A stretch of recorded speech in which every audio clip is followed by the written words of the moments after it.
This work by Joseph Ferdinand Kepler, entitled A Female Suffrage Fancy, introduces just how one might read a picture, a key step in being able to use visual material in the fight for suffrage.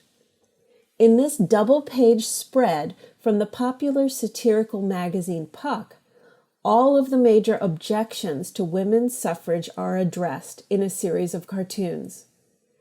Reading these images carefully, observing each detail, reveals the extent of the opposition suffragists faced.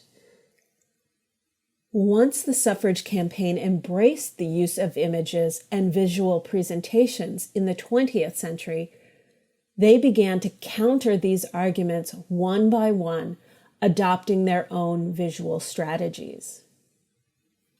The central image is loaded with signs and symbols, each detailing how women might change if they are given the right to vote. A mannish woman stands before a mirror dressed in a long coat, high collar, trousers, and a top hat. Her hair is pulled back to the nape of her neck, and stubble is visible on her face, induced by the nearby beard grease advertised as a tonic to force whiskers to grow. She reaches for a cigar, though there are pipes and tobacco readily available too. She stands upon her books of female deportment and modesty, disregarding them as she has cast aside the cookbook on the floor and the fashion papers on the chair. In addition to these representations of feminine ideals, the outward trappings of 19th century femininity are similarly thrown off, including her long dress, corset, frilly hat, high-button boots, and makeup. In this vignette, a group of newly enfranchised women, dressing in a style similar to the central character, tows a cart labeled "Political Machine." As the caption and sign posted on the wall imply, these women have traded their sewing machines for a new apparatus. The curious globe in the cart is helpfully labeled ballot box. In the 19th century, ballot boxes were often clear glass spheres encased in a wooden structure to emphasize the transparency of the electoral process. A primary argument used against women's suffrage was the expected disarray it would bring to family life. In this drawing, a man is represented as caretaker of the children and de facto homemaker, while his wife is out electioneering. The man is unkempt, with his elbows and knees protruding from holes in his clothing, while his suspenders have completely snapped.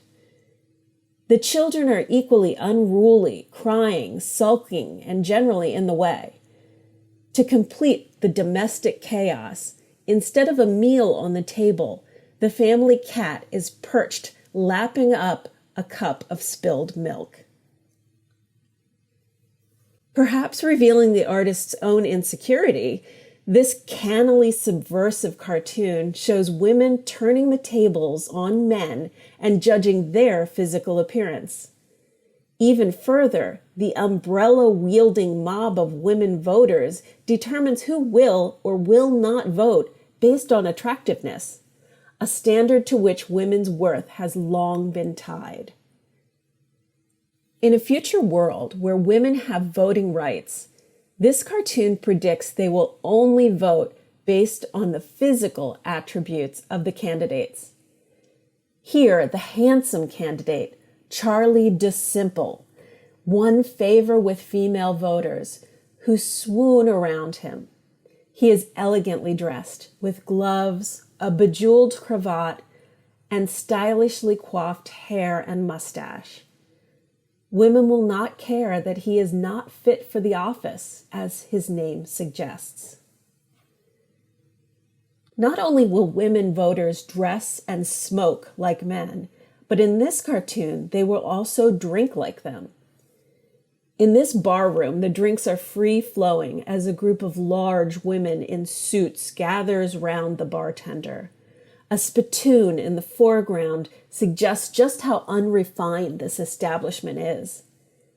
The caption insinuates that women will take up the habit not only of drinking, but also of buying drinks for and currying favor from constituents and cronies, as male politicians do.